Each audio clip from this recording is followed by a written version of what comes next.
Hi, this is Toby from LITH-TECH Mobility. So in today's video we're going to show the LITH-TECH Carbon MT in a more rugged environment. So we did a lot on the road earlier, we did curbs, we did some cambers, we kind of told it what it could do, but let's go into a bit more of a deep dive on what it can actually do and see some real world practice. There's one thing talking about it, like pretty much every other company on the internet, but there's another thing actually putting into practice and putting your money where your mouth is. So we're going to do some down slopes, some up slopes, we're going to go over some tree routes, might even go down a curb if I can find one, a decent sized curb I mean, not just a little drop curb.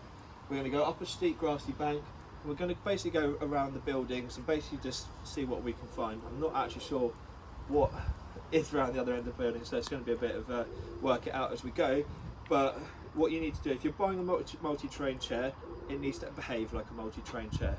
And at LITH-TECH, we like to call a spade a spade.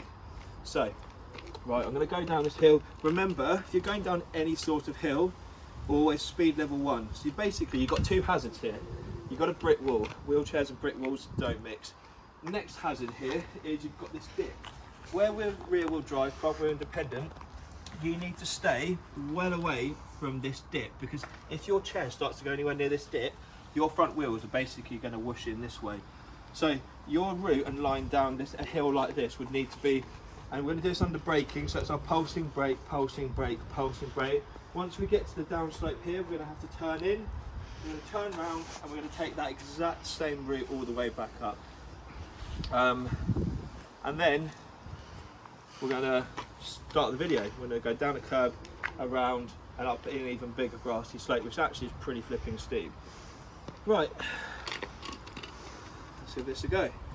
So first thing we always need to do is square ourselves up, because we have to always take things square. And remember, we're going to be under braking. The last thing you want to do is skid your way down. You want to be under braking, so you're gentle control. Let the motors and the wheels do what they are designed to do. And this is why it's imperative that you've got big rubber tyres, because what you need to have is you need to have the traction and the grip and stability. Right, so I go to the end. So obviously we're on grass now, it handles grass, no problem at all. It's a little bit fluffier, the grass here. I'm going to turn on the spot, no problem at all. I'm going to put my speed to about level 3. 4's a bit kamikaze, which I was on. And then I'm going to take that same route up, I'm going to bring it in, and we're going to treat this a little bit like a curb. So our wheels are going to go up and down. Right, so this cameraman kind of follows me around here. You might even see what this is like at taking a full curb, to be fair. Why not? You only live once, eh? Well, after this full curb I might only live once, who knows? I've never done a full curb with a carbon chair before. Okay, so I just did a full curb with a carbon fibre chair. Well, that was a bit of fun. Right, so I'm going over here, two wheels hit at the same time, and we're going to actually go over here. So, remember, every chair's got its capability limits. You're not going to go up a full curb. So I'm going to show you how, if one had enough mobility and they were in a chair, the safest way of bringing your chair up this curb. So I'm going to drive towards it. I'm going to go get square on. And I've got two options here. First thing we're going to do is we're going to turn it off. We're going to put it in freewheel mode, where remember it's just tap, tap, so motor toggles up. That's down for electric mode, tap, tap for freewheel mode. Oh, he says. Right, so you've got two options.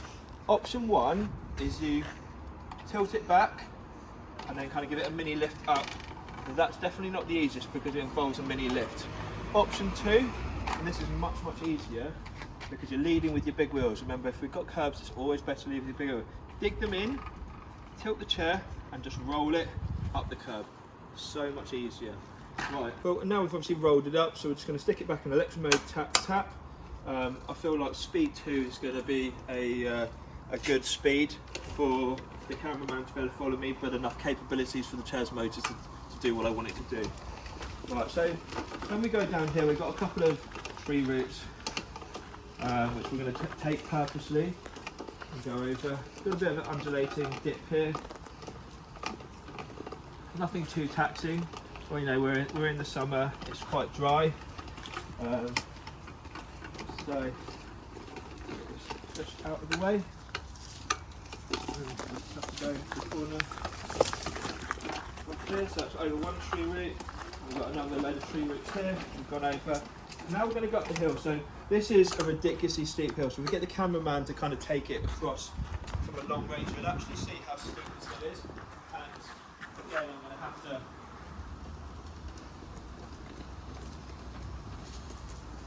Okay. Right. So we're even going to be a little bit camouflaging. We're actually going to go down it. Okay. So this time I'm not going to do under braking because I'm fully aware. Well, let's see if it can hold. Bit of fun. I don't think it will. I think it's going to slide. Yeah. Now we're starting to slide. So the safest thing for me to do is just to go down it. Every chair is going to have their limit, and that's obviously the limit on that. So we're going to continue up around the bank.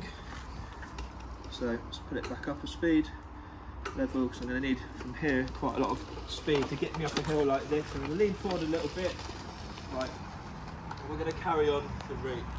So we're going to go around the units. Again, this is bumpy grass. You can see my chair moving around a little bit. A few sticks and tree roots.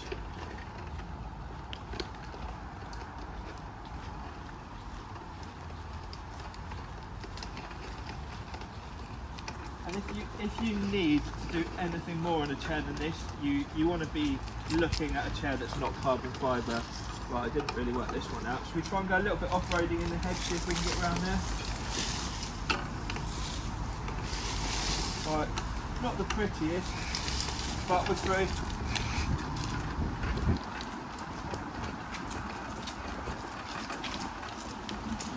I told you this would be a bit off the cuff. I've never actually been around here in a chair before, so this was new, and it hasn't really worked, but it has because I've got to everywhere I need to in the chair. Just wasn't the most pretty way of getting about it. Right, a load of tree roots here. We're just going to drive straight over these. Bit bumpy, but it did it fine. Another tree root.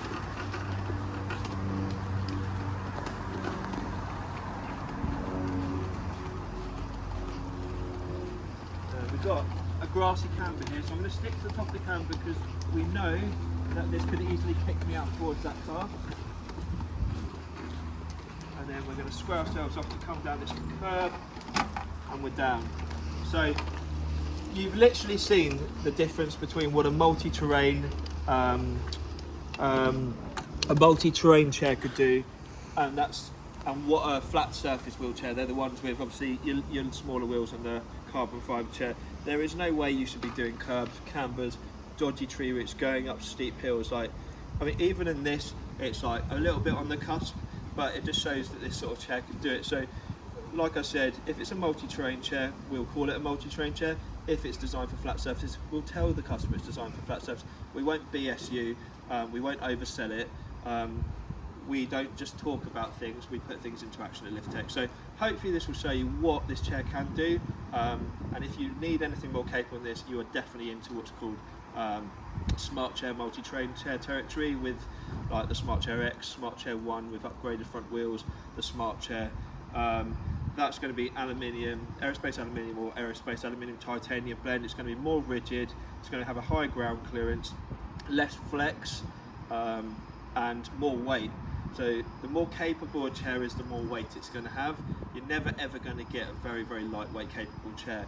This is about as close to that bridging of the gap of lightweight and capabilities as far as I'm concerned I've ever test driven. I've test driven every single electric wheelchair in the market. So yeah, you've seen what it can do. Light enough to lift, but can still do curbs, tree roots, steep hills, grass. Pretty good all rounder if you ask me. Look forward to seeing you on the next video.